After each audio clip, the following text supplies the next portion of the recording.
Hello दोस्तों, स्वागत है आपका मेरे यूट्यूब चैनल परीक्षा प्लान में। तो कैसे हैं आप लोग? आई होप अच्छे होंगे। तो जैसा कि आप लोगों को पता है कि राजस्थान बोर्ड की एसएसटी की बुक्स में पढ़ा रही हूँ। क्लास 6 कंप्लीट करवा चुकी हूँ, क्लास 7 भी कंप्लीट करवा चुकी हूँ, क्लास 8 भी कंप्लीट करवा चुकी हूँ और क्लास 9 भी कंप्लीट करवा चुकी हूँ। आज से क्लास 10 की बुक की शुरुआत में कर रही हूँ। इसका नाम है राजस्थान का इतिहास एवं संस्कृति। तो चलिए वीडियो को शुरू करते हैं। इसके अलावा लेवल 1 का प्रीवियस ईयर का पेपर मैं सॉल्व करवा चुकी हूँ और लेवल 2 का एसएसटी और हिंदी वाला पेपर मैं सॉल्व करवा चुकी हूँ।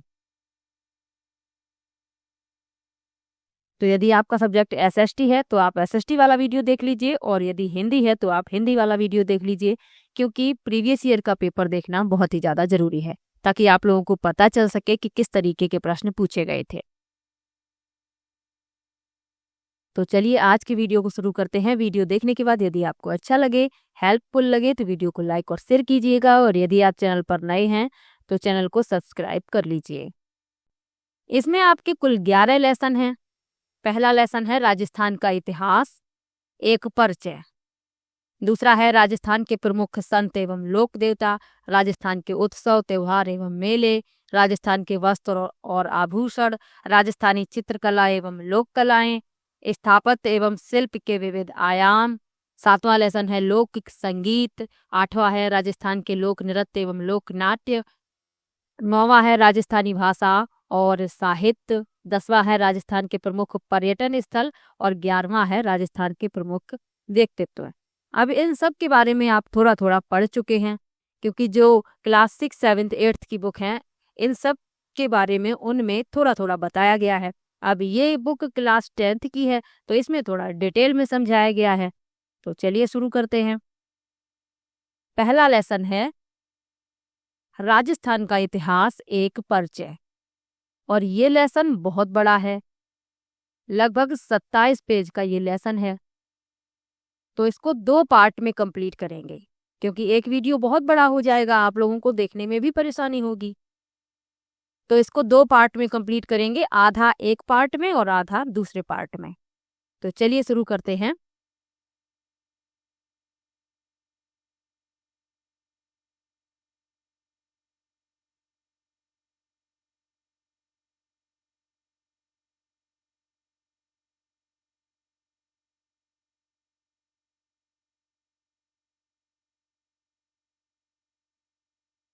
लिखा है 1949 ईस्वी से पूर्व राजस्थान नाम से किसी भौगोलिक इकाई का अस्तित्व नहीं था। आप लोग भी जानते हैं, क्योंकि राजस्थान में रियासतें थी और राजस्थान एकीकरण के बाद बना है, जो वर्तमान राजस्थान है। और एकीकरण की जो प्रक्रिया थी वह 7 चरणों में पूर्ण हुई थी। ये आप सब पढ़ चुके हैं, मैं सब पढ़ा चुकी हूँ आप लोगों को। जो लगातार वीडियो देख रहा है उसे तो जरूर ही पता होगा। आगे लिखा है ऐसा माना जाता है कि 1800 ईस्वी में सर्वप्रथम जॉर्ज थॉमस ने इस भूभाग के लिए राजपूताना शब्द का प्रयोग किया था। तो यहाँ से आप ये याद रखिएगा, प्रश्न बन सकता है।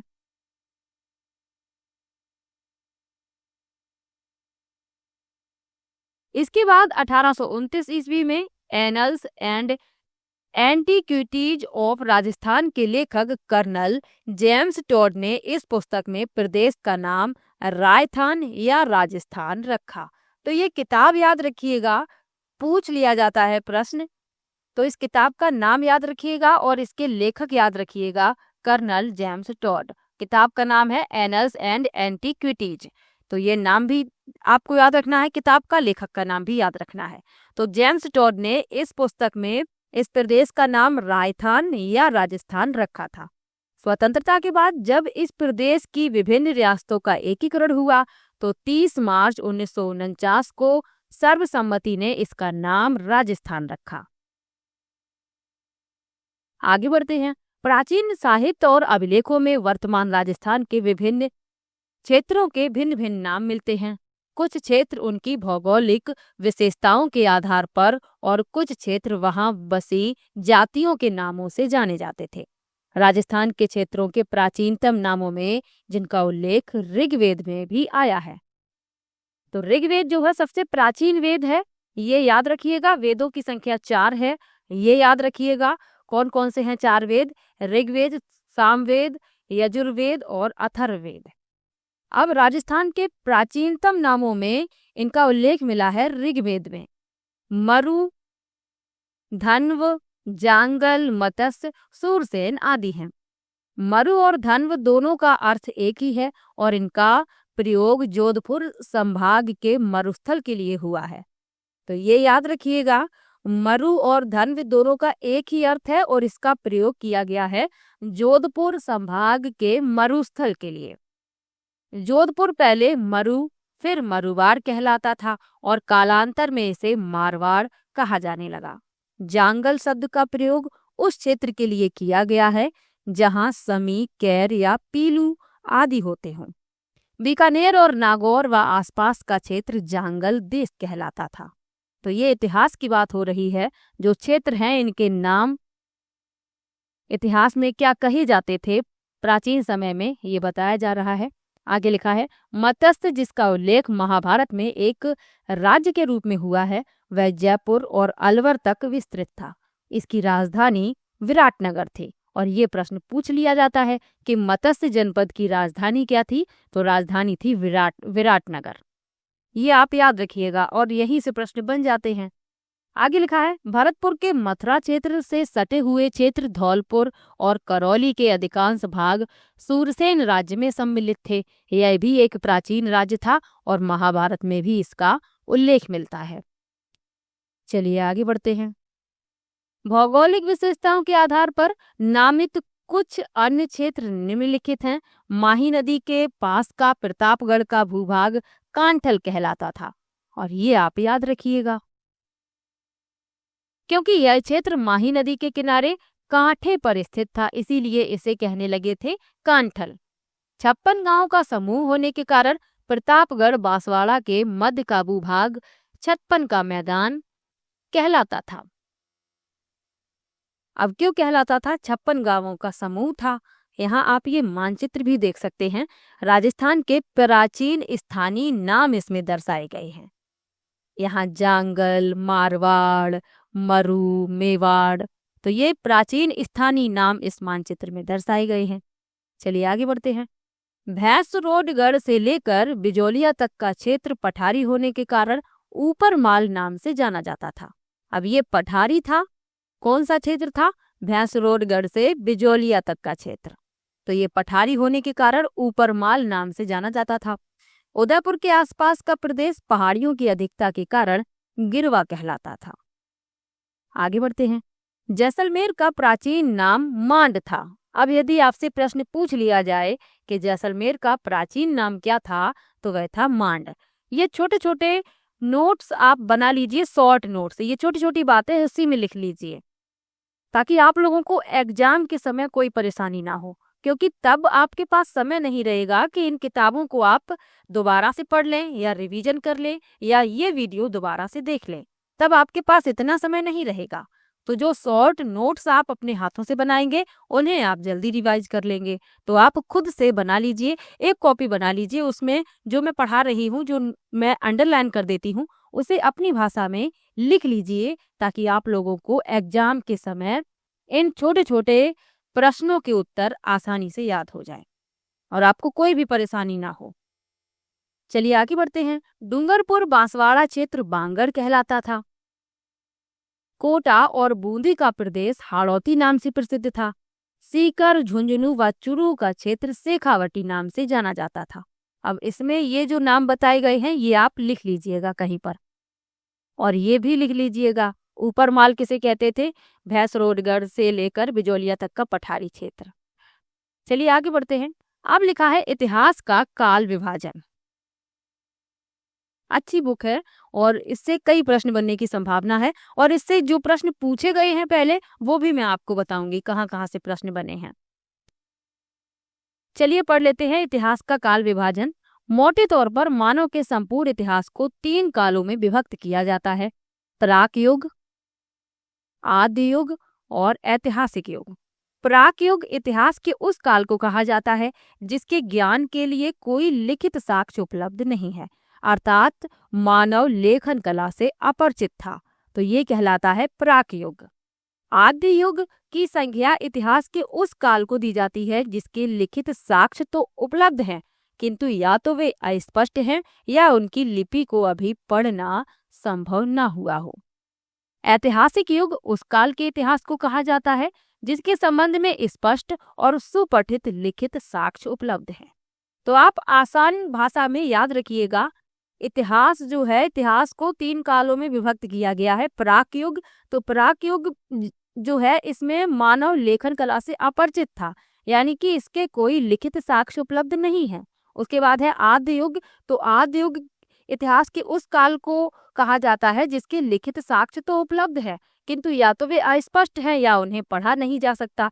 और ऐतिहासिक युग उस काल के इतिहास को कहा जाता है जिसके स्पष्ट और सुपठित लिखित साक्ष्य उपलब्ध है, जिन्हें आसानी से पढ़ा जा सकता है। आगे बढ़ते हैं। इन अर्थों में भारतीय इतिहास के कालक्रम को इस प्रकार से विभक्त कर सकते हैं। प्राक युग, यह युग सृष्टि के आरंभ से हड़प्पा सभ्यता के पूर्व तक था। तो ये याद रखिएगा, सृष्टि के प्रारंभ से और हड़प्पा सभ्यता के पूर्व तक का जो समय है वह है प्राक युग। आद्य युग, यह युग हड़प्पा सभ्यता के काल से 600 ईसा पूर्व तक रहा, और ऐतिहासिक युग, यह युग 600 ईसा पूर्व से वर्तमान तक जारी है। चलिए आगे बढ़ते हैं। अब प्राग ऐतिहासिक राजस्थान यानी कि प्राक युग में राजस्थान के बारे में बताया जा रहा है। तो चलिए पढ़ लेते हैं।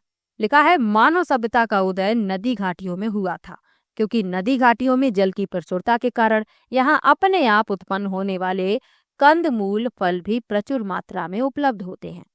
सघन वनों के कारण यहाँ मांस हेतु पशु पक्षी भी आसानी से उपलब्ध हो जाते हैं। तो मानव सभ्यता का जो उदय है वह नदी घाटियों में हुआ है, क्योंकि यहाँ पर्याप्त साधन थे। खाने के लिए कंदमूल फल यहाँ प्रचुर मात्रा में उपलब्ध था, और सघन वन थे, और सघन वनों के कारण पशु पक्षी आसानी से उपलब्ध हो जाते थे। तो जो मानव था उसे मांस आदि आसानी से मिल जाता था। आगे बढ़ते हैं। सैकड़ों वर्षों पूर्व राजस्थान की भौगोलिक स्थिति ऐसी ही थी। यद्यपि राजस्थान का एक बड़ा भाग आज मरुस्थल है, किंतु विद्वानों की मान्यता है कि सैकड़ों वर्ष पूर्व इसी मरुस्थली भूमि में समुद्र विद्यमान था, और सरस्वती तथा दृष्टद्वती नदियां इस समुद्र में आकर गिरती थी। यानी कि वर्तमान में जहां पर आज मरुस्थल आप देख रहे हैं, विद्वान ये मानते हैं कि सैकड़ों वर्षों पूर्व यहाँ पर समुद्र था, और सरस्वती और दृष्टद्वती नदियां इस समुद्र में आकर गिर जाती थीं। यह स्थिति मानव जीवन के लिए सर्वथा उपयुक्त थी। यही कारण है कि ऐसी भौगोलिक स्थिति में राजस्थान को भी मानव सभ्यता के प्राचीनतम भूभागों में से एक होने का गौरव प्राप्त हुआ।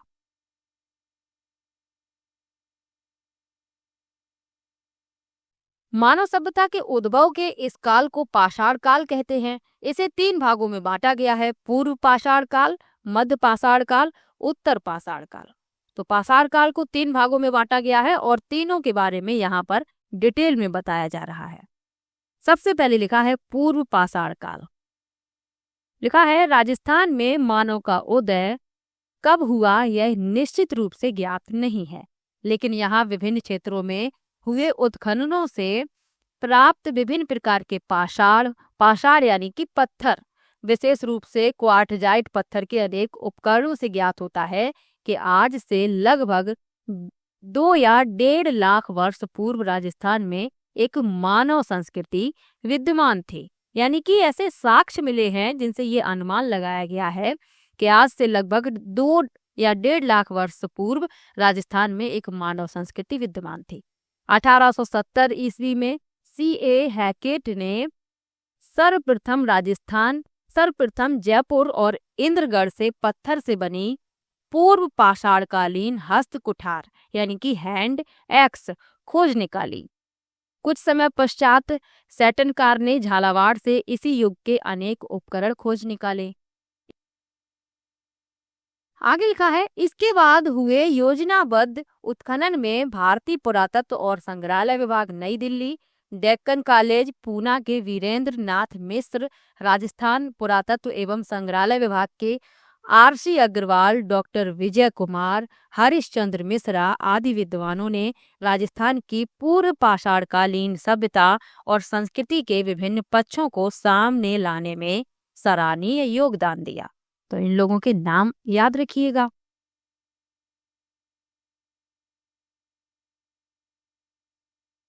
चलिए आगे बढ़ते हैं।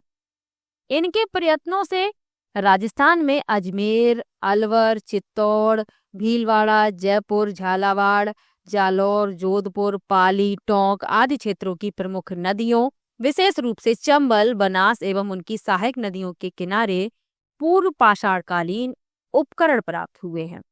जालौर से इस युग के उपकरणों की खोज का श्रेय बी आलचिन को है। स्पष्ट है कि उपर्युक्त संपूर्ण भूभाग पूर्व पाषाणकालीन संस्कृति का प्रसार क्षेत्र था। तो ये तो आपने पढ़ लिया पूर्व पाषाण काल के बारे में। अब लिखा है मध्य पाषाण काल के बारे में। चलिए पढ़ लेते हैं। मानव सभ्यता के क्रमिक विकास की कहानी की दूसरी कड़ी के रूप में राजस्थान के प्राग ऐतिहासिक काल में मध्य पाषाण काल रहा है। पश्चिम राजस्थान में लूनी और उसकी सहायक नदियों, चित्तौड़ की बेड़च नदी और विराटनगर से मध्य पाषाणकालीन उपकरण मिले हैं। इस काल के उपकरण छोटे, हल्के और कुशलता से निर्मित हैं। ये उपकरण jasper, agate, chert, carnelian, quartzite, chalcedony आदि पाषाणों से बने हैं, जिनमें blade, engraver, triangle, crescent, trapeze, scraper, pointer आदि उल्लेखनीय हैं। पत्थर के बने इन छोटे उपकरणों को माइक्रोलिथ यानी लघु पाषाण उपकरण कहा गया है। तो ये याद रखिएगा। प्रश्न यदि पूछ लिया जाए कि पत्थर के बने छोटे उपकरणों को क्या कहा जाता है, तो माइक्रोलिथ, लघु पाषाण उपकरण। चलिए आगे बढ़ते हैं। अब लिखा है उत्तर यानी नव पाषाण काल के बारे में। भारत के अन्य भागों की भांति राजस्थान में भी उत्तर नव पाषाणकालीन सभ्यता का उदय हुआ था। अजमेर, नागौर, सीकर, झुंझुनू, जयपुर, उदयपुर, चित्तौड़, जोधपुर आदि स्थानों से उत्तर पाषाणकालीन सभ्यता के अनेक उपकरण प्राप्त हुए हैं, जिनमें भीलवाड़ा की बागौर और मारवाड़ के तिलवाड़ा नामक स्थानों से प्राप्त उपकरण विशेष रूप से उल्लेखनीय हैं। तो ये आप याद रखिएगा, भीलवाड़ा की बागौर और मारवाड़ के तिलवाड़ा नामक स्थान से जो उपकरण प्राप्त हुए हैं, ये विशेष रूप से उल्लेखनीय है। चलिए आगे बढ़ते हैं। पाषाण काल के बारे में आपको पढ़ा दिया है और पाषाण काल को 3 भागों में विभाजित किया गया है, उनके बारे में भी आपने जान लिया है। अब लिखा है राजस्थान में धातु काल। लिखा है ताम्र पाषाण, ताम्र एवं ताम्र कांस्य काल। धातु काल के अंतर्गत राजस्थान के भी अनेक स्थानों से ताम्र पाषाण व ताम्र काल के अवशेष मिले हैं, जो तत्कालीन युग में राजस्थान के मानव सांस्कृतिक विकास पर पर्याप्त प्रकाश डालते हैं। राजस्थान की ताम्रकालीन संस्कृति के प्राचीन स्थलों में गणेश्वर, सीकर, कालीबंगा, हनुमानगढ़, गिलूंड, राजसमंद, आहड़ व झाड़ौल, उदयपुर, पिंड, पाडलिया, चित्तौड़, कुराड़ा, नागौर, साबड़िया व पुंगल, बीकानेर, नंदलालपुरा, किराडोत व चीथवाड़ी, जयपुर, एलाना, जालौर, बूढ़ा पुष्कर, अजमेर, कोल, माहौली, सवाई माधोपुर, मलाह, भरतपुर आदि विशेष रूप से उल्लेखनीय हैं। चलिए आगे बढ़ते हैं। अब लिखा है लौह काल। ताम्र और कांस्य काल के पश्चात लोहे का ज्ञान और उसका प्रयोग मानव इतिहास की युगांतरकारी घटना थी। इसने कृषि उपकरणों तथा हथियारों की गुणवत्ता को बढ़ाकर सारे परिदृश्य को ही बदल दिया। राजस्थान में नौह, भरतपुर, जोधपुर, जयपुर, सोनारी, झुंझुनू, रैन, टोंक आदि स्थानों से लौह संस्कृति के समय के अनेक हथियार और उपकरण मिले हैं। नौह से प्राप्त लोहे के अवशेष में भारत में लौह युग के आरंभ होने की सीमा रेखा निर्धारित करने के महत्वपूर्ण स्रोत हैं। जोधपुरा तथा सोनारी से लोहे को गलाने की भट्टियां और अस्त्र शस्त्र तथा उपकरण बनाने के कारखानों के अवशेष मिले हैं। रेड को तो लौह सामग्री की प्रचुरता के कारण राजस्थान के टाटानगर की संज्ञा दी गई है। अब यदि प्रश्न पूछ लिया जाए कि टाटानगर की संज्ञा, राजस्थान के टाटानगर की संज्ञा किसे दी गई थी, तो रेड को। ये आपको याद रखना है। चलिए आगे बढ़ते हैं। लौह काल के पश्चात भारत के अन्य भागों की भांति राजस्थान में भी सलेटी रंग की विभिन्न चित्रित मृदभांड संस्कृति पेंटेड ग्रेवेयर PGW का उदय हुआ। तो ये आपको याद रखना है, चित्रित मृदभांड। मृदभांड का मतलब होता है मिट्टी के बर्तन। आगे लिखा है, इस संस्कृति के अवशेष विराटनगर व जोधपुरा यानी जयपुर, सोनारी, नौह आदि स्थानों से मिले हैं। इस संस्कृति का उदय लगभग 600 ईसा पूर्व में हुआ था। इसके पश्चात भारतीय इतिहास के साथ राजस्थान के इतिहास का भी ऐतिहासिक युग आरंभ हो जाता है। तो यहाँ से आपको इतना याद रखना है कि लौह काल के पश्चात भारत के अन्य भागों की भांति राजस्थान में भी स्लेटी रंग की चित्रित मृदभांड संस्कृति का उदय हुआ है। चलिए आगे बढ़ते हैं। अब लिखा है राजस्थान की प्राचीन सभ्यताएं। और राजस्थान की प्राचीन सभ्यताओं के बारे में आप पढ़ भी चुके हैं, अब थोड़ा डिटेल में पढ़ लीजिए। लिखा है कालीबंगा सभ्यता। प्राचीन दृश्यवती और सरस्वती नदी घाटी, वर्तमान में घग्गर नदी का क्षेत्र में हड़प्पा सभ्यता से भी प्राचीन कालीबंगा की सभ्यता विकसित हुई। राजस्थान के हनुमानगढ़ जिले में स्थित यह सभ्यता आज से 6000 वर्ष से भी अधिक प्राचीन मानी जाती है। इस स्थल का कालीबंगा नाम यहाँ से खुदाई के दौरान प्राप्त काली चूड़ियों के कारण पड़ा। यानी जब खुदाई हुई तो उसमें काली चूड़ियां मिली, तो इसी कारण इसका नाम रख दिया गया कालीबंगा, क्योंकि पंजाबी भाषा में बंगा का अर्थ होता है चूड़ी। तो ये आपको याद रखना है। सर्वप्रथम 1952 ईस्वी में अमलानंद घोष ने इसकी खोज की और तत्पश्चात 1961-62 में बीबी लाल BK थापर द्वारा यहाँ उत्खनन करवाया गया। तो अमलानंद घोष का नाम याद रखना है। उसके बाद फिर इन लोगों ने उत्खनन यहाँ पर करवाया है। सर्वप्रथम 1952 में अमलानंद घोष ने इसकी खोज की थी, ये आपको याद रखना है। फिर उसके बाद 1961-62 में बीबी लाल और BK थापर ने यहाँ पर उत्खनन का कार्य करवाया। उत्खनन में इस सभ्यता के 5 स्तर सामने आए। प्रथम 2 स्तर हड़प्पा सभ्यता से प्राचीन हैं, वहीं तीसरे, चौथे व 5वें स्तर की सामग्री हड़प्पा सभ्यता की सामग्री के समान और समकालीन है। इसी आधार पर कालीबंगा की सभ्यता को 2 भागों में बांटा गया, प्राक हड़प्पा सभ्यता और दूसरी है हड़प्पा सभ्यता। चलिए आगे बढ़ते हैं। कालीबंगा सुव्यवस्थित रूप से बसा हुआ था। मकान बनाने में मिट्टी की ईंटों को धूप में पकाकर प्रयुक्त किया जाता था। उत्खनन से प्राप्त मिट्टी के बर्तन एवं उनके अवशेष पतले और हल्के हैं तथा उनमें सुंदरता व सुडौलता का अभाव है। बर्तनों का रंग लाल है, जिन पर काली एवं सफेद रंग की रेखाएं खींची गई हैं। तो ये आपको याद रखना है, जो कालीबंगा था ये सुव्यवस्थित रूप से बसा हुआ नगर था, यानी अच्छे तरीके से बसा हुआ था। यहाँ पर जो मकान बने थे, इनकी जो ईंटें थी, इन ईंटों को मिट्टी से बनाया जाता था, फिर इन्हें धूप में पकाया जाता था। और खुदाई से जो मिट्टी के बर्तन प्राप्त हुए हैं, ये पतले और हल्के होते थे और इनमें सुंदरता और सुडौलता का अभाव है, यानी कि इतने सुंदर और सुडौल नहीं हैं, पर पतले और हल्के हैं। बर्तनों का रंग लाल है और काले और सफेद रंग की इन पे रेखाएं यानी धारियां की गई हैं। यहाँ से जुते हुए खेत के साक्ष्य मिले हैं। ऐसा अनुमान है कि लोग एक ही खेत में 2 फसलें उगाते थे। कालीबंगा से मिले कब्रिस्तान से यहाँ के निवासियों की समाधान पद्धतियों की जानकारी मिलती है। साथ ही एक बच्चे के कंकाल की खोपड़ी में 6 छिद्र मिले हैं, जिसे मस्तिष्क शोध बीमारी के इलाज का प्रमाण माना जाता है। यहाँ से प्राप्त खिलौना, बैलगाड़ी हवन कुंड, लकड़ी की नाली व बेलनाकार मोहर का हड़प्पा सभ्यता में अपना विशिष्ट स्थान है। चलिए आगे बढ़ते हैं।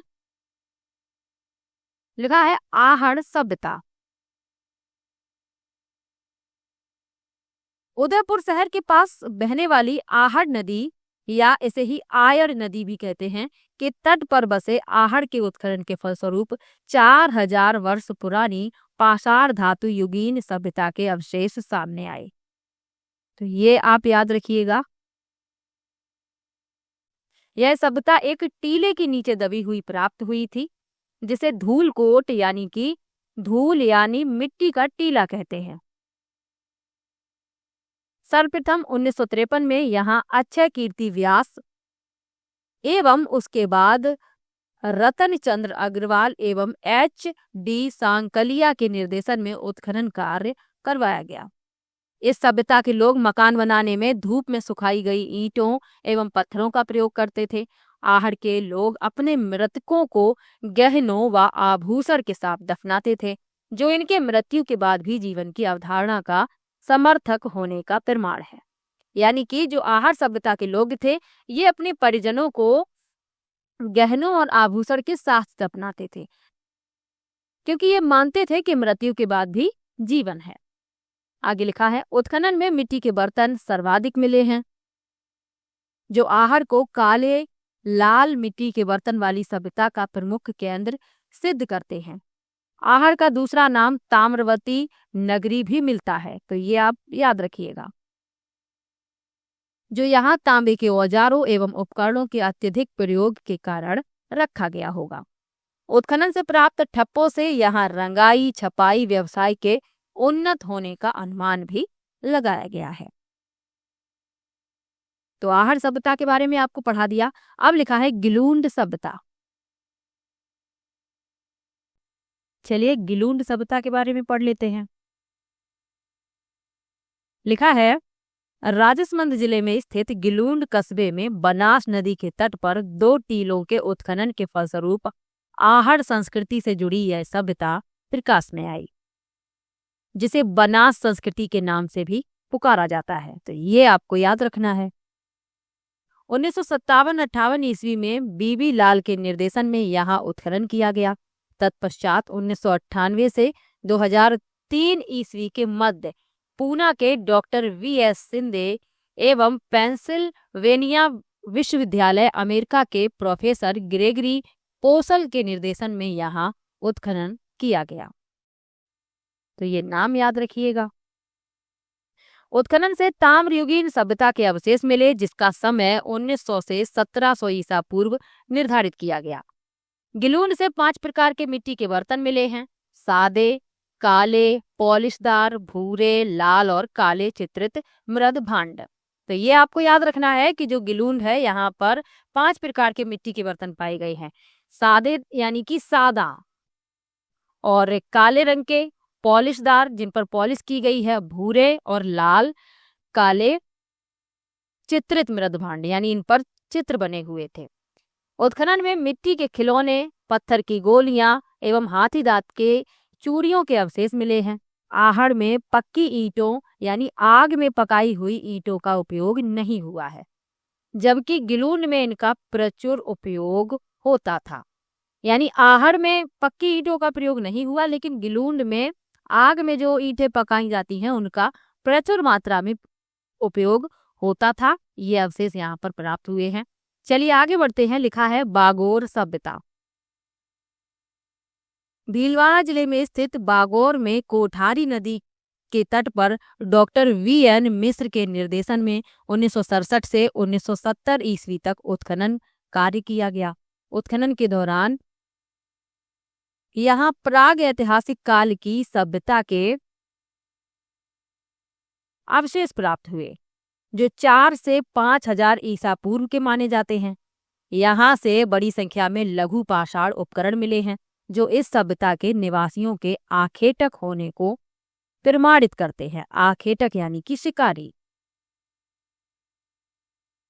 तो जो लघु पाषाण उपकरण मिले हैं, तो ये अनुमान है कि यहाँ के जो निवासी थे ये शिकारी थे, आखेटक थे।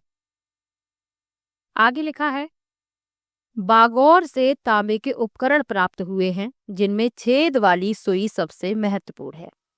यहाँ से कृषि व पशुपालन के प्राचीनतम साक्ष्य प्राप्त हुए हैं। बागौर मध्य पाषाण कालीन सभ्यता का स्थल और लघु पाषाण उपकरण का प्रमुख केंद्र था। तो ये आप याद रखिएगा।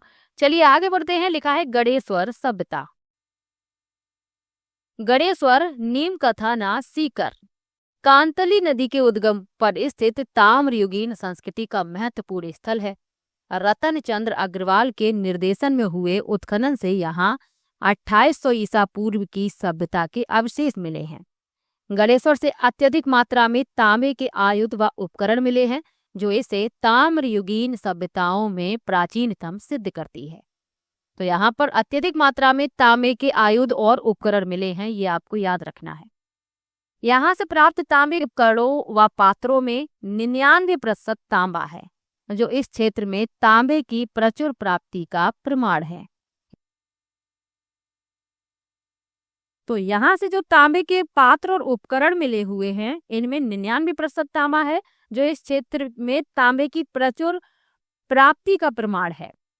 तभी तो यहाँ पर बर्तनों और उपकरणों में 99% तांबे का प्रयोग किया गया है, क्योंकि प्रचुर मात्रा में यहाँ पर तांबा प्राप्त होता है।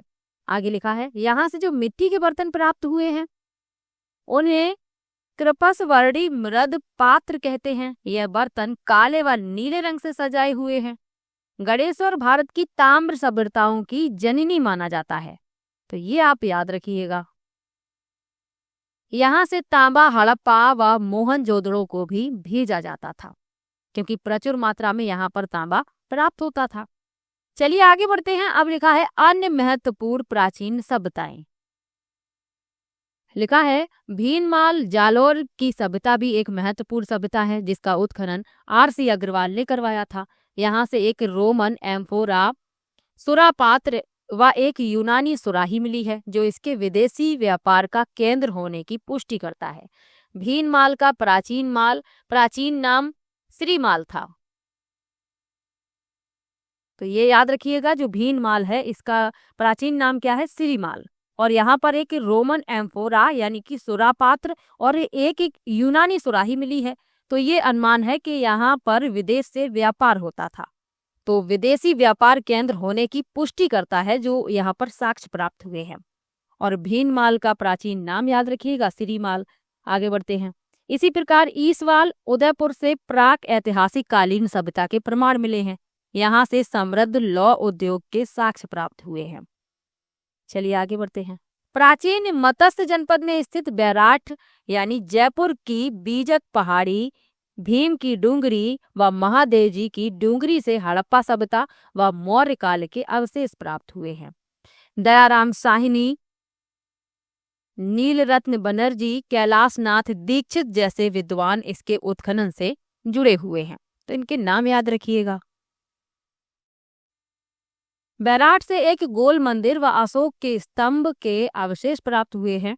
बैराठ के समीप अशोक का भाब्रू अभिलेख प्राप्त हुआ है, जो अशोक के बौद्ध धर्म का अनुयायी होने का सबसे पुख्ता प्रमाण माना जाता है।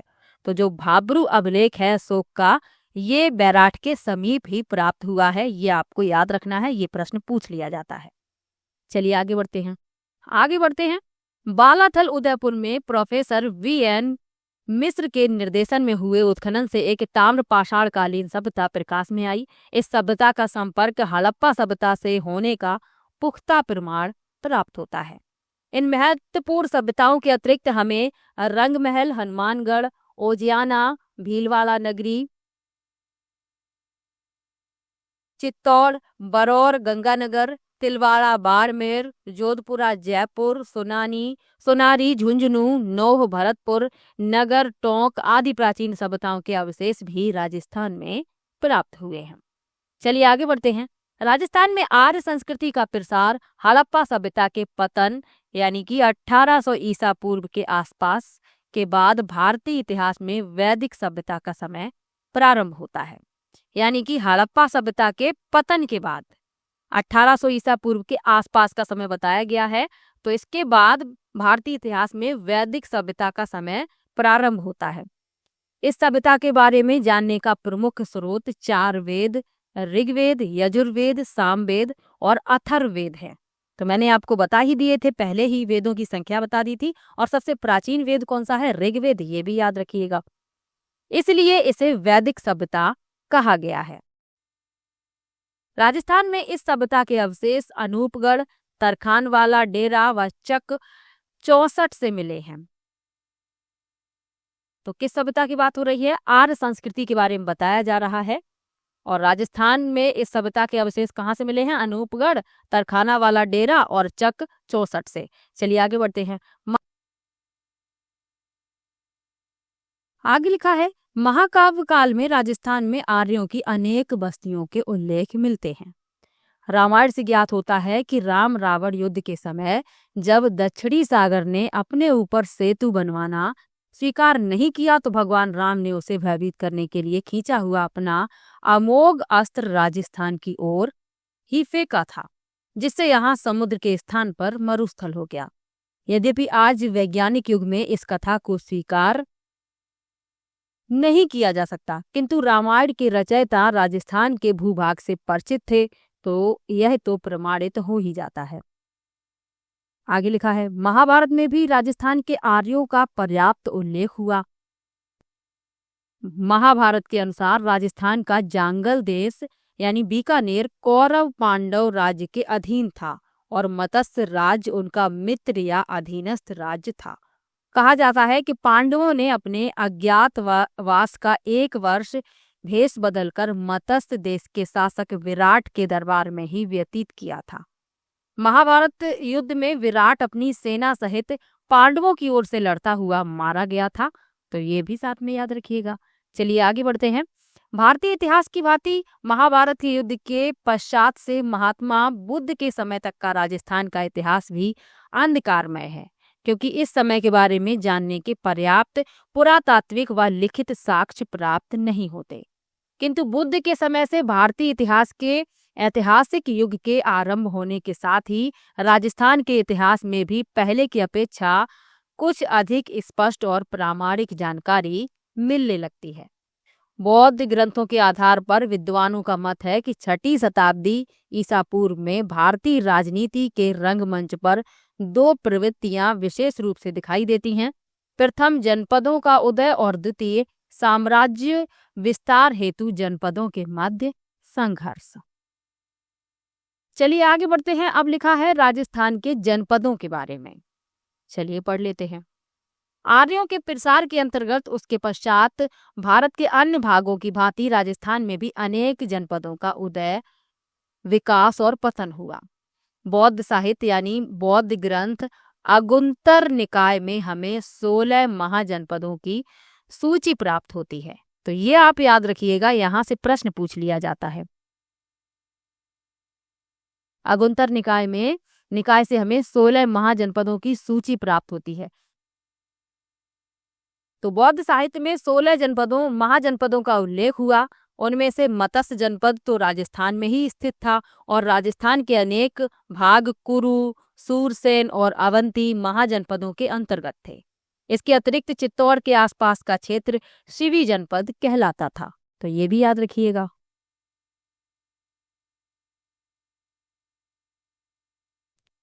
आगे लिखा है 327 ईसा पूर्व में सिकंदर के आक्रमणों के कारण अपनी सुरक्षा और अस्तित्व की रक्षा के लिए पश्चिमोत्तर सीमा से कुछ कबीले मालव, योधेय और अर्जुनायन राजस्थान में आकर बस गए थे। किस कारण से बस गए थे यहाँ पर आकर?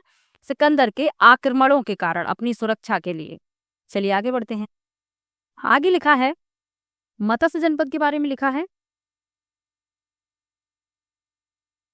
आर्यजन के रूप में मत्स्य जाति का उल्लेख सर्वप्रथम ऋग्वेद में हुआ, जो इसकी प्राचीनता का प्रतीक है।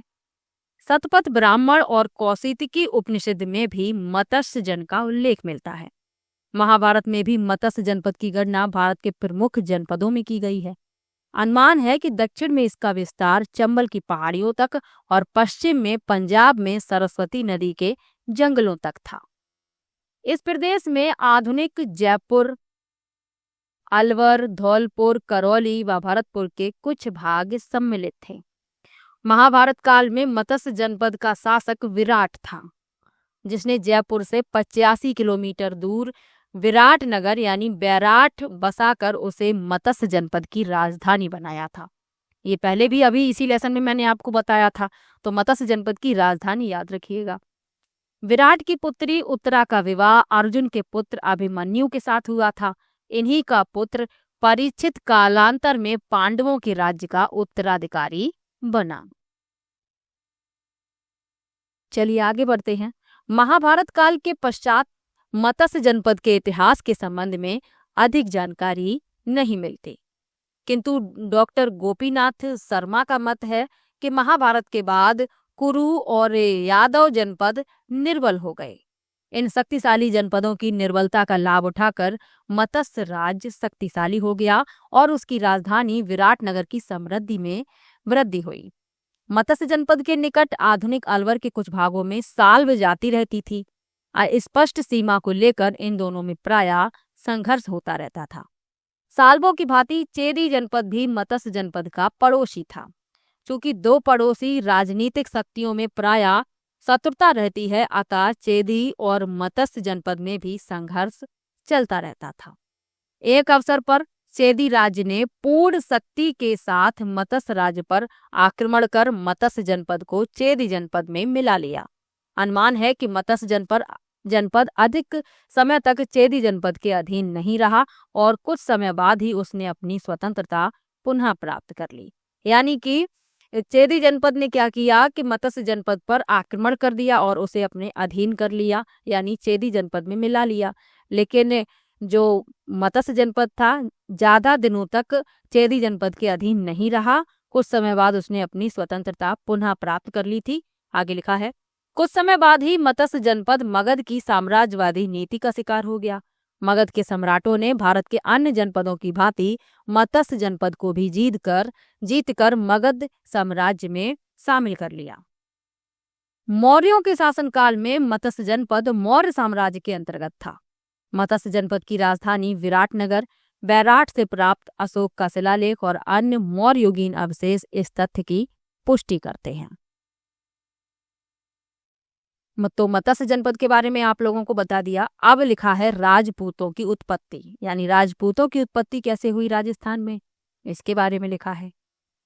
हर्षवर्धन की मृत्यु के बाद भारत की राजनीतिक एकता जो गुप्तों के समय स्थापित हुई थी पुनः समाप्त होने लगी। उत्तर भारत में अनेक छोटे छोटे राज्यों की स्थापना हुई। ये राज्य आपस में संघर्षरत थे। इन संघर्षों के परिणाम स्वरूप जो नए राजवंश उभरे वे राजपूत राजवंश कहलाए। इन नवीन राजवंश का महत्व इसी तथ्य से पुष्ट होता है कि भारत का पूर्व मध्यकालीन इतिहास इन राजपूत राजवंशों का इतिहास ही है। इसलिए इस काल को राजपूत काल कहा जाता है। आगे लिखा है, प्रसिद्ध इतिहासकार स्मिथ ने लिखा है कि वे हर्ष की मृत्यु के बाद से उत्तरी भारत पर मुसलमानों के आधिपत्य तक इतने प्रभावशाली हो गए थे कि 7वीं शताब्दी के मध्य से 12वीं शताब्दी की समाप्ति तक के समय को राजपूत युग कहा जा सकता है। आगे लिखा है, राजपूत कौन थे? यह प्रश्न आज भी उलझा हुआ है। विद्वानों ने इस विषय में अनेक मत प्रतिपादित किए, किंतु कोई भी मत ऐसा नहीं जो पूरी तरह सर्वमान्य हो। डॉक्टर गौरीशंकर हीरानंद ओझा ने राजपूतों की उत्पत्ति के विषय में लिखा कि राजपूत शब्द का प्रयोग नया नहीं है। प्राचीन काल के ग्रंथों में इसका व्यापक प्रयोग मिलता है। चाणक्य के अर्थशास्त्र, कालिदास के नाटकों व बाणभट्ट के हर्षचरित्र तथा कादम्बरी में इस शब्द का प्रयोग किया गया है। चीनी यात्री ह्वेनसांग ने भी, जो हर्षवर्धन के समय आया था, राजाओं को कहीं क्षत्रिय और कहीं राजपूत लिखा है। डॉक्टर ओझा द्वारा सुझाया गया यह मत सर्वमान्य नहीं है। राजपूत शब्द का प्रयोग एक जाति के अर्थ में मुसलमानों के आगमन से पूर्व प्राप्त नहीं हुआ। यद्यपि शासक वर्ग यानी क्षत्रियों के लिए राजपुत्र शब्द का प्रयोग अवश्य किया जाता था। आगे की पंक्तियों में हम इस संबंध में महत्वपूर्ण विद्वानों के मतों का अध्ययन करेंगे। उनके मत व उस पर अन्य विद्वानों की टिप्पणियों को भी हम जानेंगे। लिखा है वैदिक आर्यों की संतान। डॉक्टर गौरीशंकर हीरानंद ओझा तथा सीवी वैद्य राजपूतों को भारतीय आर्यों के क्षत्रिय वर्ण यानी राजन्य वर्ग की संतान मानते हैं। उनके कथनानुसार राजपूत प्राचीन क्षत्रियों की तरह अश्व तथा अस्त्र की पूजा करते हैं। प्राचीन आर्यों की भांति यज्ञ और बलि में भी उनका विश्वास रहा है। उनके सुडौल शारीरिक गठन, लंबी नाक और लंबे सिर से यह भी प्रमाणित होता है कि वे आर्यों की संतान हैं। ये किसके अनुसार बताया गया है? डॉक्टर गौरीशंकर हीरानंद ओझा और सीवी वैद्य। अब लिखा है अग्निकुंड से उत्पन्न, यानी कि राजपूतों की उत्पत्ति अग्निकुंड से उत्पन्न मानी है। किसने मानी है?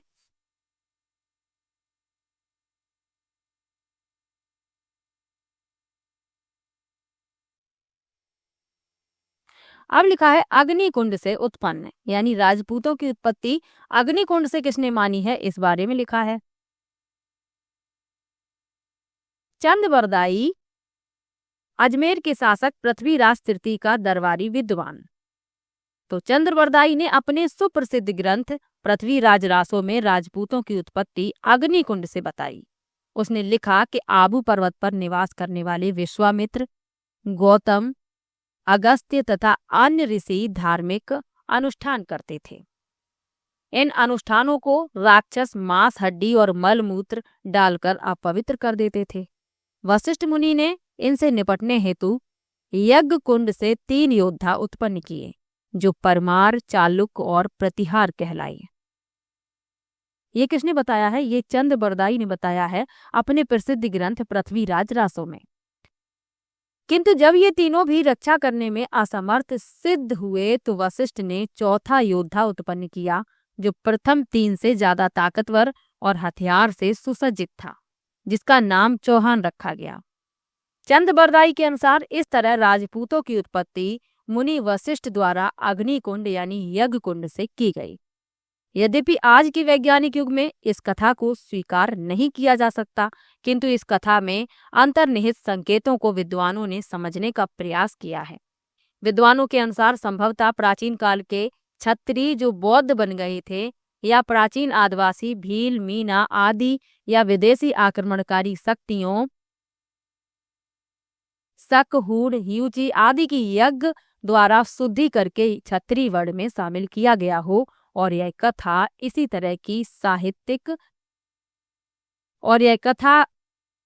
घटना की साहित्यिक प्रस्तुति हो, तो ऐसा माना गया है। आगे लिखा है ब्राह्मणों से उत्पत्ति का सिद्धांत। चलिए पढ़ लेते हैं। सर्वप्रथम डॉक्टर D.R. भंडारकर ने गुहिल राजपूतों की उत्पत्ति नागर ब्राह्मणों से बतलाई। राजपूतों के ब्राह्मण वंशी होने के साक्ष्य के रूप में डॉक्टर भंडारकर बिजौलिया शिलालेख का उल्लेख करते हैं, जिसमें वासुदेव चौहान के उत्तराधिकारी सामंत को वत्स गोत्रीय ब्राह्मण बताया गया। इसके अतिरिक्त उनके अनुसार राजशेखर ब्राह्मण का विवाह अवंती सुंदरी के साथ होना चौहानों का ब्राह्मण वंश से उत्पत्ति का अकाट्य प्रमाण है। डॉक्टर गोपीनाथ शर्मा ने भी मेवाड़ के गुहिलोतों को नागर जाति के ब्राह्मण गुहिदत्त का वंशज बताया। मेवाड़ के महाराणा कुंभा ने भी जयदेव के गीत गोविंद की टीका में यह स्वीकार किया था कि गुहिलोत नागर ब्राह्मण गुहिदत्त की संतान है। किंतु कुछ अन्य इतिहासकार, खासकर डॉक्टर दशरथ शर्मा, इस मत को स्वीकार नहीं करते। उनके अनुसार कई बार राजपूत अपने पुरोहित का गोत्र अपना लेते हैं, इस कारण यह भ्रम हो जाता है कि राजपूत ब्राह्मण थे। डॉक्टर दशरथ शर्मा इस मत का तर्क सहित खंडन करते हैं। तो ये माना जाता है कि जो राजपूत हैं इनकी उत्पत्ति ब्राह्मणों से हुई है, लेकिन जो डॉक्टर दशरथ शर्मा हैं इसे स्वीकार नहीं करते हैं और तर्क सहित इसका खंडन भी करते हैं। चलिए आगे बढ़ते हैं। लिखा है विदेशियों की संतान। राजस्थान के इतिहास लेखक जेम्स टॉड ने लिखा कि राजपूत शक अथवा सीथियन जाति के वंशज हैं। ये किसने कहा है? ये कहा है जेम्स टॉड ने। टॉड ने अग्निकुंड की कहानी को स्वीकार करते हुए इसी आधार पर राजपूतों को विदेशी जाति का प्रमाणित करने का प्रयास किया। उनका मत है कि यह विदेशी जातियां 6ठी शताब्दी के लगभग आक्रमणकारी के रूप में भारत आईं और इन्हीं विदेशी विजेताओं को जब वे शासक बन बैठे तो उन्हें अग्नि संस्कार द्वारा पवित्र कर वर्ण व्यवस्था के अंतर्गत क्षत्रिय वर्ण में ले लिया। टॉड ने राजपूतों को शक व सीथियन प्रमाणित करने के लिए तर्क दिया कि राजपूतों के रीति रिवाज शक, सीथियन और हूरों से मिलते हैं, जैसे अश्वपूजा, अश्वमेध, अश्वपूजा, अस्त्र पूजा, अस्त्र शिक्षा आदि, अतः दोनों जातियां एक ही हैं। प्रसिद्ध इतिहासकार वी.ए. स्मिथ ने लिखा कि राजपूत जाति 8वीं या 9वीं शताब्दी में अचानक प्रकट हुई थी और स्मिथ ने राजपूतों को हूरों की संतान बताया। अब स्मिथ ने कहा है, जो इतिहासकार थे वी.ए. स्मिथ, इन्होंने कहा कि राजपूत जो हैं ये हूरों की संतान हैं और जेम्स टॉड क्या कहते हैं कि ये शक अथवा सीथियन जाति के वंशज हैं, क्योंकि इनके जो रीति रिवाज हैं वो शक और सीथियन और हूरों से मिलते जुलते हैं। चलिए आगे बढ़ते हैं। इन मतों को स्वीकार नहीं किया जा सकता। प्रथम तो राजपूतों ने स्वयं को कभी विदेशी नहीं बताया। इसके विपरीत वे अपनी उत्पत्ति सूर्य व चंद्र से बताते हैं। राजपूतों के रीति रिवाज की शक या सीथियन के रीति रिवाजों से साम्यता स्थापित करना भी अनुचित है, क्योंकि उनके रीति रिवाज शक कुषाणों के आने के पूर्व भी भारत में प्रचलित थे। सूर्य की पूजा भारत में वैदिक काल से ही प्रचलित थी और अश्वमेध यज्ञ भी यहाँ पहले से ही ज्ञात था, जैसा कि महाकाव्यों के साक्ष्य से प्रमाणित होता है। उपर्युक्त समस्त विवरण से स्पष्ट है कि राजपूतों की उत्पत्ति के संबंध में विद्वानों के बीच मतभेद है। ऐसी परिस्थिति में अधिकांश विद्वान राजपूतों को भारतीय आर्यों के वंशज स्वीकार करते हैं, जिसमें विदेशी रक्त भी सम्मिलित है। यह भी स्थापित सत्य है कि जो भी विदेश जातियां भारत में आईं और स्थायी रूप से यहीं निवास करने लगीं, उन्होंने भारतीय सभ्यता और संस्कृति को अपना लिया तथा हिंदू समाज ने उन्हें स्वयं में समाहित कर लिया। डॉक्टर कानूनगो ने ठीक ही लिखा है कि अग्निकुंड की कहानी इस प्रगति के युग में नहीं चल सकती, क्योंकि उनकी सूर्य अथवा चंद्र से उत्पत्ति एक काल्पनिक सत्य हो सकता है। राजपूत चाहे किसी भी रूप में जन्मे हों, लेकिन यह सत्य है कि इतिहास में उन्होंने महाकाव्य काल के क्षत्रियों की परंपरा को बनाए रखा है। तो राजपूतों की उत्पत्ति किस तरीके से हुई है, अनेक तरीके के तर्क दिए गए हैं जो यहाँ पर लिखे हुए हैं, आप लोगों को मैंने बता दिए हैं, तो इन सब के बारे में जानना जरूरी था। अब लिखा है राजस्थान के प्रमुख राजपूत वंशों का परिचय। तो चलिए इनके बारे में पढ़ लेते हैं। लिखा है गुहिल वंश एवं इस वंश के प्रतापी शासक। सबसे पहले गुहिल वंश के बारे में बताया जा रहा है और इस वंश के जो प्रतापी शासक थे उनके बारे में। उदयपुर, राजसमंद, चित्तौड़गढ़, प्रतापगढ़ तथा इनके आसपास का क्षेत्र मेवाड़ कहलाता था। गुहिल वंश ने मुख्यतः मेवाड़ में शासन किया।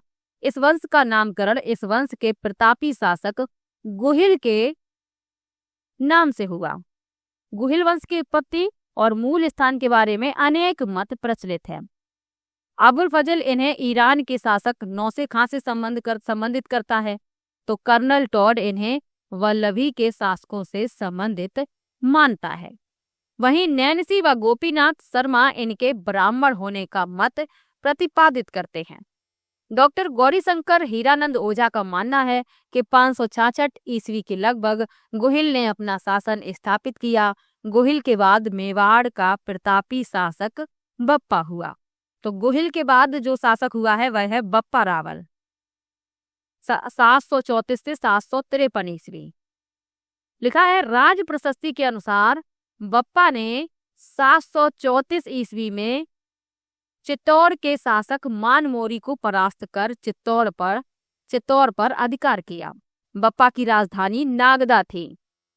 बप्पा ने कैलाशपुरी में एक लिंगजी मंदिर का निर्माण करवाया। तो ये आपको याद रखना है, बप्पा रावल ने कैलाशपुरी में एक लिंगजी मंदिर बनवाया था। लकुलीस मंदिर भी इसे कहते हैं। एक लिंगजी गुहिल वंश के कुल देवता थे। गौरीशंकर हीराचंद ओझा के अनुसार बप्पा का वास्तविक नाम काल भोज था। बप्पा कालभोज की उपाधि थी। वीर विनोद के रचनाकार कविराज श्यामल ने लिखा है कि बप्पा किसी राजा का नाम नहीं अपितु खिताब था। यानी बप्पा इनका नाम नहीं था, इनका वास्तविक नाम था कालभोज। बप्पा इनकी उपाधि थी। ऐसी मान्यता है कि बप्पा चित्तौड़ के शासक मानमोरी के यहाँ सेवा में था। जब चित्तौड़ पर विदेशी सेना का हमला हुआ तो उनसे मुकाबले की चुनौती बप्पा ने स्वीकार की और उन्हें सिंध तक खदेड़ दिया। इसीलिए इतिहासकार सीधी वैद्य उसकी तुलना चार्ल्स मार्टेल से करते हैं। चार्ल्स मार्टेल कौन है? फ्रांसीसी सेनापति था जिसने यूरोप में सर्वप्रथम मुसलमानों को परास्त किया था। तो इसीलिए जो इतिहासकार हैं सीवी वैद्य बप्पा की तुलना किससे करते हैं? चार्ल्स मार्टेल से। चलिए आगे बढ़ते हैं। लिखा है जैत्र सिंह 1213 से 1253 ईस्वी। गुहिल के ही एक वंशज जैत्र सिंह ने परमारों से चित्तौड़ छीनकर उसे अपनी राजधानी बनाया। वह 1227 ईस्वी में भूताला के युद्ध में दिल्ली के गुलाम वंश के सुल्तान इल्तुतमिश की सेना को परास्त किया, जिसका वर्णन जय सिंह सूरी के ग्रंथ हमीर मदमर्दन में मिलता है। तो इस ग्रंथ का नाम याद रखिएगा। इस ग्रंथ में इल्तुतमिश को हमीर कहा गया है। डॉक्टर गौरी शंकर हीराचंद ओझा ने जैत्र सिंह की प्रशंसा करते हुए लिखा है, दिल्ली के गुलाम वंश के सुल्तानों के समय मेवाड़ के राजाओं में सबसे प्रतापी और बलवान राजा जैत्र सिंह ही हुआ है, जिसकी वीरता की प्रशंसा उसके विरोधियों ने भी की है। तो ये लिखा है, किसने लिखा है? डॉक्टर गौरी शंकर हीराचंद ओझा ने। चलिए आगे बढ़ते हैं। लिखा है रतन सिंह 1302 से 1303 ईस्वी। रावल रतन सिंह को 1303 ईस्वी में दिल्ली के सुल्तान अलाउद्दीन खिलजी के आक्रमण का सामना करना पड़ा, जिसका कारण अलाउद्दीन की साम्राज्यवादी महत्वाकांक्षा व चित्तौड़ की सैनिक व व्यापारिक उपयोगिता थी। 1540 ईस्वी में मलिक मोहम्मद जायसी द्वारा लिखित पद्मावत में अलाउद्दीन खिलजी के चित्तौड़ आक्रमण का कारण और रावल रतन सिंह की पत्नी पद्मिनी को प्राप्त करना बतलाया गया है। तो ये किसमें बताया गया है? मलिक मोहम्मद जायसी की जो पद्मावत है उसमें। डॉक्टर दशरथ शर्मा इस मंत्र को मान्यता प्रदान करते हैं। अलाउद्दीन की सेना ने लड़ते हुए रतन सिंह व उसके सेनापति गोरा और बादल वीरगति को प्राप्त हुए तथा रानी पद्मिनी ने 1600 महिलाओं के साथ जौहर कर लिया। इस युद्ध में अलाउद्दीन खिलजी का समकालीन इतिहासकार अमीर खुसरो भी सम्मिलित हुआ था। उसने अपने ग्रंथ खजाइन उल फुतुह में इस आक्रमण का वर्णन किया। अलाउद्दीन ने अपने पुत्र खिज्र खां को चित्तौड़ का प्रशासक नियुक्त कर चित्तौड़ का नाम खिजराबाद कर दिया। तो अलाउद्दीन का पुत्र था खिज्र खां, तो खिज्र खां को चित्तौड़ का प्रशासक नियुक्त किया गया और चित्तौड़ का नाम बदल कर दिया गया खिजराबाद। रतन सिंह मेवाड़ के गुहिल वंश की रावल शाखा का अंतिम शासक था। तो ये भी आपको याद रखना है। चलिए आगे बढ़ते हैं। लिखा है राणा हमीर 1326 से 1364। सिसोदा ठिकाने की जागीरदार हमीर ने 1326 ईस्वी में चित्तौड़ पर अधिकार कर गुहिल वंश की पुनः स्थापना की। सिसोदा का जागीरदार होने से उसे सिसोदिया कहा गया। हमीर के दादा लक्ष्मण सिंह ने अपने पुत्रों के साथ अलाउद्दीन खिलजी के विरुद्ध लड़ते हुए वीरगति को प्राप्त हुए थे। उसके बाद मेवाड़ के सभी शासक सिसोदिया कहलाए। हमीर को मेवाड़ के उद्धारक की संज्ञा दी जाती है। राणा हमीर को विषम घाटी पंचानन की संज्ञा राणा कुंभा की कीर्ति स्तंभ प्रशस्ति में दी गई है। तो ये आपको याद रखना है। प्रश्न पूछ लिया जाता है कि विषम घाटी पंचानन की संज्ञा किसे दी गई है? तो राणा हमीर को। हमीर ने सिंगोली बांसवाड़ा के युद्ध में मोहम्मद बिन तुगलक की सेना को परास्त किया था। तो ये भी साथ में याद रखिएगा। चलिए आगे बढ़ते हैं। लिखा है महाराणा लाखा 1382 से 1421। 1382 ईस्वी में महाराणा लाखा मेवाड़ का शासक बना। मारवाड़ के रणमल की बहन हंसाबाई का विवाह लाखा के पुत्र चूंडा के साथ होना था, मगर परिस्थितिवश यह विवाह लाखा के साथ संपन्न हो गया।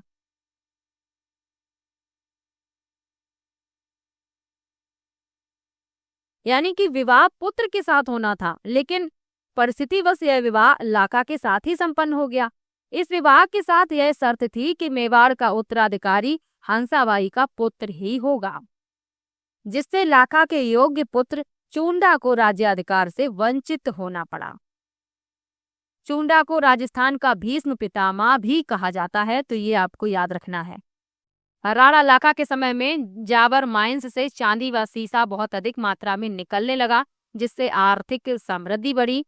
इसी समय एक बंजारे ने पिछोला झील का निर्माण करवाया था, तो ये भी साथ में याद रखिएगा।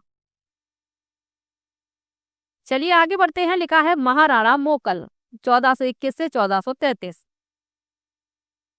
मोकल महाराणा लाका व हंसाबाई का पुत्र था। 1421 ईस्वी में जब मोकल शासक बना तो अल्पायु होने के कारण चूंडा ने उसके संरक्षक के रूप में कार्य किया। पर जब चूंडा को लगा कि मोकल की माता हंसाबाई उस पर संदेह करती है, तो वह मेवाड़ छोड़कर मांडू चला गया। 1433 ईस्वी में मोकल की जिलवाड़ा में चाचा व मेरा ने महपा पवार के साथ मिलकर हत्या कर दी।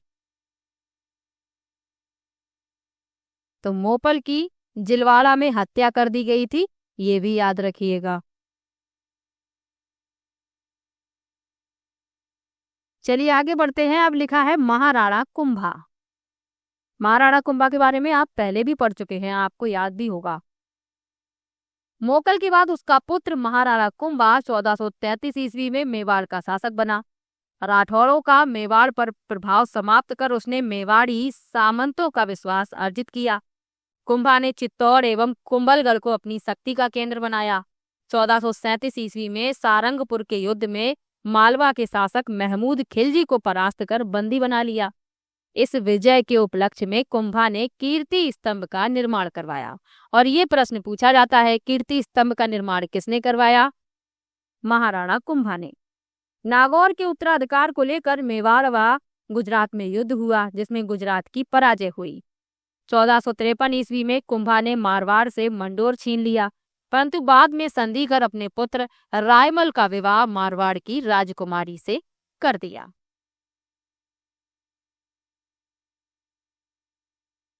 चौदह सौ 1456 ईस्वी में मालवा के महमूद खिलजी व गुजरात के कुतुबुद्दीन के बीच चंपानेर की संधि हुई। इस संधि में यह तय किया गया कि दोनों शासक मिलकर कुंभा पर आक्रमण करके उसे हराकर उसके साम्राज्य को बांट लेंगे। 1457-58 ईस्वी में गुजरात व मालवा के शासकों ने मेवाड़ पर आक्रमण कर दिया, मगर कुंभा की कूटनीति से दोनों शासकों में मतभेद पैदा होने के कारण वे विशेष सफलता प्राप्त नहीं कर सके। तो इनकी योजना क्या थी कि हम लोग महाराणा कुंभा पर आक्रमण करेंगे और उसे हरा देंगे और उसके राज्य को बांट लेंगे। लेकिन कुंभा की कूटनीति से इन दोनों शासकों में मतभेद हो गया, तो इन्हें कोई विशेष सफलता प्राप्त नहीं हो पाई। आगे लिखा है, ऐसा माना जाता है कि कुंभा ने 32 दुर्गों का निर्माण करवाया, जिसमें सिरोही, अचलगढ़ एवं कुंभलगढ़ के दुर्ग प्रसिद्ध है। कविराज श्यामल दास भी कुंभा को मेवाड़ के 84 में से 32 दुर्गों का निर्माता बताते हैं।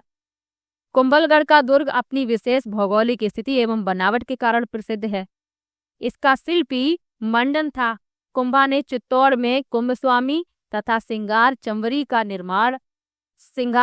का मंदिर एवं एकलिंग जी का विष्णु मंदिर एवं रनकपुर के मंदिर बनवाए, जो अपनी विशालता एवं तक्षण कला के कारण अद्भुत हैं। तो जो 84 दुर्ग हैं उसमें से 32 दुर्ग तो महाराणा कुंभा ने बनवाए हैं, ये आपको याद रखना है। चलिए आगे लिखा है, कुंभा एक विद्वान एवं विद्यानुरागी शासक था। कान्य व्यास द्वारा रचित एकलिंग महात्म्य से ज्ञात होता है कि वह वेद, स्मृति, मीमांसा, उपनिषद, व्याकरण एवं राजनीति में रुचि रखता था। संगीत राज, संगीत, मीमांसा व सूर प्रबंध इसके द्वारा रचित ग्रंथ थे। ऐसा माना जाता है कि कुंभा ने चंडी शतक की व्याख्या, गीत गोविंद और संगीत रत्नाकर पर टीका लिखी थी। इसके काल में कवि अत्रि और महेश ने कीर्ति स्तंभ प्रशस्ति की रचना की। तत्कालीन साहित्य ग्रंथों और प्रशस्तियों में महाराणा कुंभा को महाराजाधिराज, राव राय, दान गुरु, राजगुरु, परम गुरु, हाल गुरु, अभिनव भट्टाचार्य, हिंदू सुल्तान आदि विरुदों से विभूषित किया गया है। यानी कि इतनी उपाधियां महाराणा कुंभा को दी गई हैं। कुंभा निसंदेह प्रतापी शासक था, किंतु उसका अंतिम समय कष्टमय रहा। अपने जीवन के अंतिम काल में कुंभा को उन्माद रोग हो गया था और उसके पुत्र उदा ने 1468 ईस्वी में उसकी हत्या कर दी। यानी इनके पुत्र ने ही इनकी हत्या कर दी थी। चलिए आगे बढ़ते हैं। लिखा है राणा सांगा 1509 से 1528। सांगा यानी कि संग्राम सिंह, इनका नाम क्या था? संग्राम सिंह। व उसके तीनों भाई पृथ्वीराज, जयमल व राज सिंह चारों ही स्वयं को अपने पिता का उत्तराधिकारी मानते थे। यानी कि एक तो सांगा थे और 3 इनके भाई, चारों ही अपने पिता की संपत्ति का उत्तराधिकारी स्वयं को मानते थे। इस कारण उनमें संघर्ष होना स्वाभाविक था, पर इस संघर्ष में अंततः सांगा विजयी रहा और मेवाड़ का शासक बना। इतिहास में हिंदूपत के नाम से प्रसिद्ध महाराणा सांगा 1509 ईस्वी में मेवाड़ का शासक बना। इस समय मालवा पर सुल्तान नासुरुद्दीन शासन कर रहा था। 1511 ईस्वी में सुल्तान की मृत्यु के बाद उत्तराधिकार का संघर्ष छिड़ गया, जिसमें एक राजपूत सरदार मेदिनी राय के सहयोग से महमूद खिलजी द्वितीय को सफलता मिली। इस सफलता से मेदिनी राय का कद बहुत बढ़ गया तथा अब वह एक तरह से मालवा का अप्रत्यक्ष शासक बन गया। अंततः मालवा के अमीरों ने गुजरात की सहायता से मेदिनी राय को इस स्थिति से हटा दिया। मेदिनी राय राणा सांगा की शरण में चला गया, जिससे मालवा एवं मेवाड़ में युद्ध हुआ। मालवा का सुल्तान महमूद खिलजी द्वितीय पराजित हुआ और राणा द्वारा बंदी बना लिया गया। आगे लिखा है ईडर के उत्तराधिकार का प्रश्न, नागौर पर अपना प्रभाव स्थापित करने का प्रयास व मालवा को सहयोग आदि ऐसे मसले थे जिनको लेकर सांगा व गुजरात के सुल्तान मुजफ्फर के बीच संघर्ष हुआ, पर अंतिम रूप से सफलता किसी पक्ष को न मिली। 1517 ईस्वी में महाराणा सांगा ने खातौली, वर्तमान में कोटा जिले में, के युद्ध में दिल्ली के सुल्तान इब्राहिम लोदी को परास्त किया। तो ये आप याद रखिएगा, 1517 में महाराणा सांगा ने इब्राहिम लोदी को परास्त किया था, जो दिल्ली का सुल्तान था। इसके बाद राणा की सेना ने बाड़ी के युद्ध में इब्राहिम लोदी की सेना को परास्त किया। इससे राणा की प्रतिष्ठा बढ़ गई और राणा सांगा उत्तर भारत का शक्तिशाली शासक बन गया। 1526 ईस्वी में बाबर ने पानीपत के युद्ध में इब्राहिम लोदी को परास्त कर आगरा पर अधिकार कर लिया। बाबर ने राणा सांगा पर विश्वासघात का आरोप लगाकर उसके विरुद्ध कूच किया। बाबर के अनुसार राणा सांगा ने उससे वादा किया था कि जब वह इब्राहिम लोदी पर आक्रमण करेगा तो सांगा उसकी मदद करेगा, किंतु राणा सांगा ने उसकी कोई मदद नहीं की। मगर इस आरोप की पुष्टि नहीं होती है।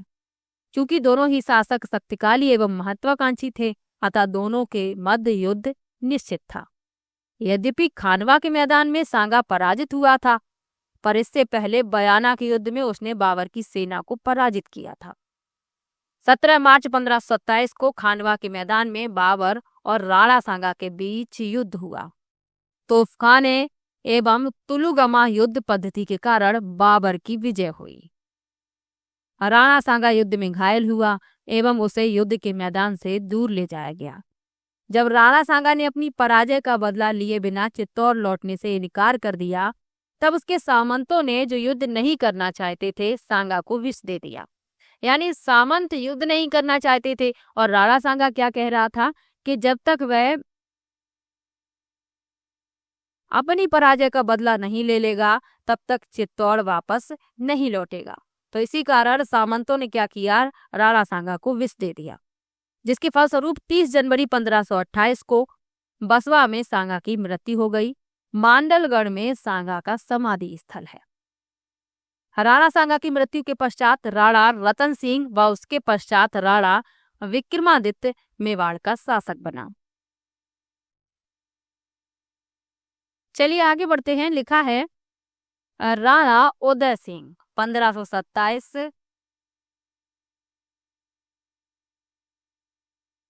चलिए आगे बढ़ते हैं। लिखा है राणा उदय सिंह 1537 से 1572।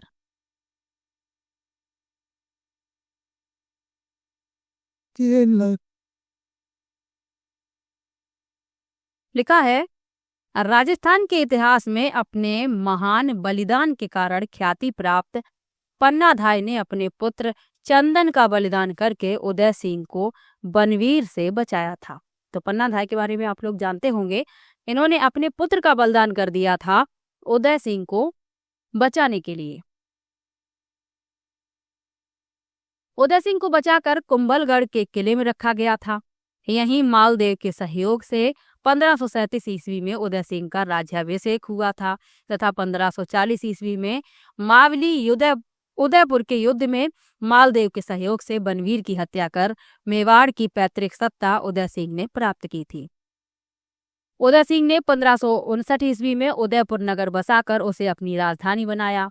यहाँ उसने उदय सागर झील तथा मोती मगरी के सुंदर महलों का निर्माण करवाया।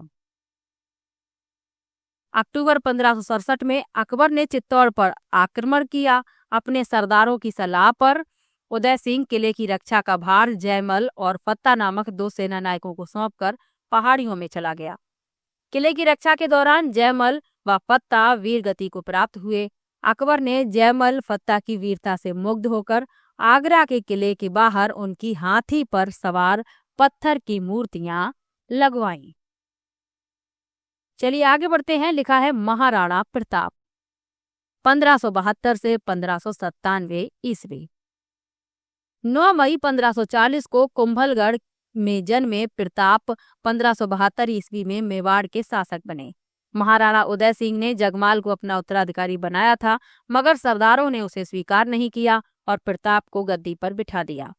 इस समय दिल्ली पर मुगल बादशाह अकबर का शासन था।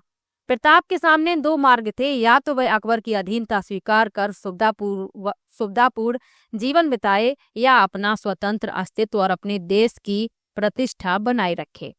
दूसरा विकल्प चुनने की स्थिति में उसे अनेक कष्ट उठाने पड़े। फिर भी प्रताप ने दूसरे विकल्प संघर्ष को ही चुना, क्योंकि ये अकबर की अधीनता स्वीकार नहीं करना चाहते थे। आगे लिखा है इस संघर्ष की तैयारी में उसने सबसे पहले मेवाड़ को संगठित करने का बीड़ा उठाया। अपने कर्तव्य और विचारों से उसने सामंतों व भीलों का एक गुट बनाया जो सदैव देश की रक्षा के लिए उद्यत रहे। प्रताप ने प्रथम बार इन्हें अपनी सैन्य व्यवस्था में उच्च पद देकर इनके सम्मान को बढ़ाया। मुगलों से बचकर युद्ध का प्रबंध करने के लिए उसने गोकुंदा से अपना निवास स्थान कुंभलगढ़ स्थानांतरित कर लिया। अकबर किसी भी तरह मेवाड़ को अपने अधीन करना चाहता था, अतः उसने समझौते के प्रयास किए। 1572 ईस्वी से 1576 ईस्वी के मध्य उसने 4 शिष्टमंडल क्रमशः जलाल खां, मान सिंह, भगवान दास एवं टोंडरमल के नेतृत्व में भेजे, मगर महाराणा ने संधि करने में किसी भी प्रकार की रुचि नहीं दिखाई। अतः मेवाड़ को मुगल आक्रमण का सामना करना पड़ा। 1576 ईस्वी के प्रारंभ में अकबर मेवाड़ अभियान की तैयारी हेतु अजमेर पहुंचा और वहीं उसने मान सिंह को मेवाड़ अभियान का नेतृत्व सौंपा। आगे बढ़ते हैं। 18 जून 1576 ईस्वी को खमनौर के पास मुगल सेना का प्रताप से युद्ध हुआ, जो हल्दी घाटी के नाम से प्रसिद्ध है। प्रताप की सेना के हरावल का नेतृत्व हकीम खां सूर कर रहा था, जबकि मुगल सेना का नेतृत्व जगन्नाथ कछवाहा कर रहा था। युद्ध में प्रताप के जीवन को संकट में देखकर झालावीदा ने प्रताप का मुकुट धारण कर युद्ध किया एवं प्रताप को युद्ध भूमि से दूर भेज दिया। इस युद्ध का परिणाम नहीं निकल सका, अकबर का उद्देश्य पूरा नहीं हो सका। हल्दी घाटी के युद्ध के बाद महाराणा प्रताप ने पहाड़ों में रहते हुए वहीं से मुगलों को परेशान करने के लिए धावे मारना शुरू कर दिया। इस युद्ध को अबुल फजल ने खमनौर का युद्ध, बदायूनी ने गोकुंदा का युद्ध तथा जेम्स टॉड ने हल्दी घाटी का युद्ध कहा था। तो हल्दी घाटी के युद्ध के नाम से ही इसे जानते हैं। यहाँ आप महाराणा प्रताप का एक चित्र देख सकते हैं। अब यहाँ पर एक महत्वपूर्ण तथ्य लिखा हुआ है, इसे भी पढ़ लीजिए। क्या आप जानते हैं हल्दी घाटी नाम हल्दी रंगी मिट्टी के कारण नहीं पड़ा? ऐसी मिट्टी यहाँ है भी कहाँ लाल, पीली और काली 3 रंगों वाली मिट्टी है। फिर हल्दी घाटी नाम क्यों दिया गया? इसका एकमात्र कारण यह है कि यहाँ हल्दी चढ़ी कई नवविवाहिताएं पुरुष वेश में लड़ मरी, तो इसीलिए इसे हल्दी घाटी युद्ध कहा गया। आगे लिखा है 1576 से 1585 ईस्वी तक अकबर ने मेवाड़ पर अधिकार के लिए अनेक सैनिक अभियान किए। शाहबाज खां, अब्दुल रहीम खान खाना के नेतृत्व में अनेक सेनाएं भेजी, मगर उन्हें ज्यादा सफलता नहीं मिली। इस कालखंड में 2 महत्वपूर्ण घटनाएं घटी। कौन कौन सी? 3 अप्रैल 1578 को भीषण संघर्ष के बाद शाहबाज खां कुंभलगढ़ दुर्ग पर अधिकार करने में सफल रहा और 1582 में महाराणा प्रताप ने मुगलों के विरुद्ध दिवेर नामक सैनिक चौकी पर आक्रमण किया। महाराणा के पुत्र अमर सिंह ने इस चौकी पर तैनात मुगल सूबेदार शेरमां सुल्तान खां को एक ही बार में परलोक पहुंचा दिया। एक छोटी सी मेवाड़ी सेना की यह बहुत बड़ी सफलता थी। इसी कारण दिवेर को मेवाड़ का मैराथन कहते हैं। चलिए आगे बढ़ते हैं। 1585 ईस्वी के बाद अकबर मेवाड़ की तरफ कोई अभियान नहीं भेज सका। 1585 से 1597 ईस्वी के बीच प्रताप ने चित्तौड़गढ़ एवं मांडलगढ़ को छोड़कर शेष राज्य पर पुनः अधिकार कर लिया। चावंड को अपनी राजधानी बनाया और राज्य में सुव्यवस्था स्थापित की। 19 जनवरी 1597 को प्रताप की मृत्यु हो गई। चावंड के पास बाडोली नामक गांव में प्रताप का अंतिम संस्कार किया गया। प्रताप के संबंध में कर्नल टॉड लिखते हैं कि आल्पस पर्वत के समान अरावली में कोई भी ऐसी घाटी नहीं है जो प्रताप के किसी न किसी वीर कार्य, उज्जवल विजय या उससे अधिक कीर्ति युक्त पराजय से पवित्र न हुई हो। हल्दी घाटी मेवाड़ की थर्मोपल्ली और दिवेर मेवाड़ का मैराथन है। तो ये आप दोनों ही बातें याद रखिएगा।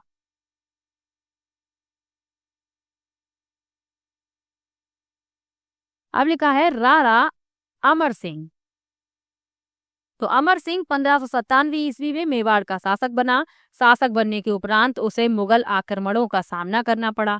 1613 ईस्वी में जहांगीर स्वयं अजमेर पहुंचा और शाहजादा खुर्रम शाहजहां को मेवाड़ अभियान का नेतृत्व सौंपा।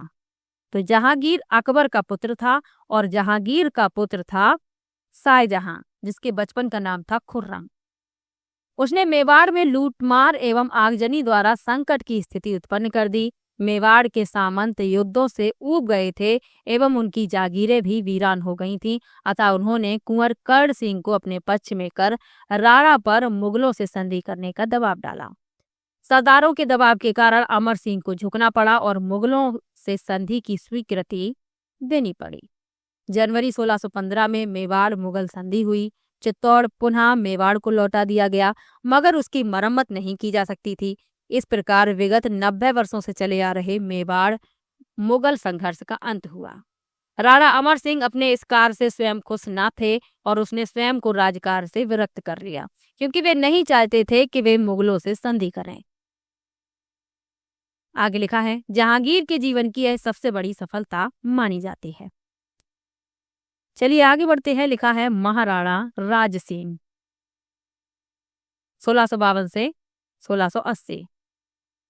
राज सिंह ने शासक बनते ही चित्तौड़ की मरम्मत के कार्य को पूरा करने का निश्चय किया, लेकिन मुगल सम्राट ने इसे 1615 की मेवाड़ मुगल संधि की शर्तों के प्रतिकूल मानते हुए चित्तौड़ दुर्ग को ढहाने के 30,000 सेना के साथ सादुल्ला खां को भेजा।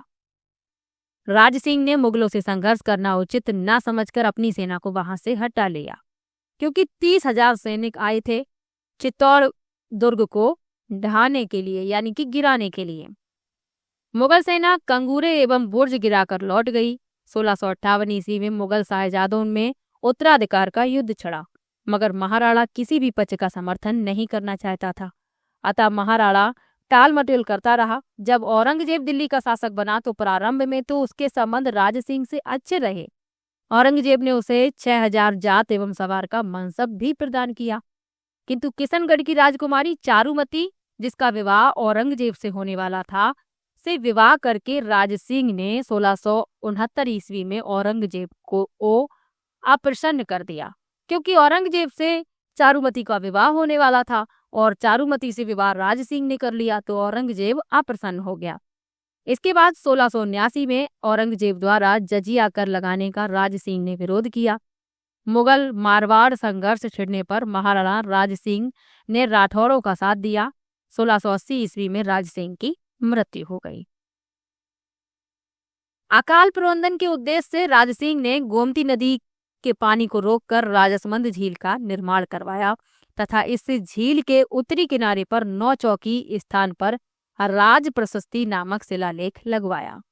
तो ये आप याद रखिएगा कि राज सिंह ने गोमती नदी के पानी को रोककर राजसमंद झील का निर्माण करवाया था और इसी झील के उत्तरी किनारे पर 9 चौकी नामक स्थान पर राज प्रशस्ति नामक शिलालेख भी लगवाया। संस्कृत भाषा में लिखित राज प्रशस्ति शिलालेख की रचना रणछोड़ भट्ट द्वारा की गई थी। यह प्रशस्ति 25 काले संगमरमर की शिलाओं पर खुदी हुई है। इसे संसार का सबसे बड़ा शिलालेख माना जाता है। तो जो प्रतापी शासक थे उन सब के बारे में आपको पढ़ा दिया है। आधा लेसन आपका कंप्लीट होता है। तो आज का वीडियो मैं यहीं पर समाप्त करती हूँ क्योंकि वीडियो फिर बहुत बड़ा हो जाएगा। ये लेसन बहुत बड़ा है तो इसे दूसरे पार्ट में कंप्लीट करेंगे। यहाँ से मारवाड़ का राठौड़ वंश एवं इस वंश के प्रतापी शासक। जितना मैंने आज पढ़ा दिया है इतना ही लेसन अभी बचा हुआ है, आप लोग देख सकते हैं।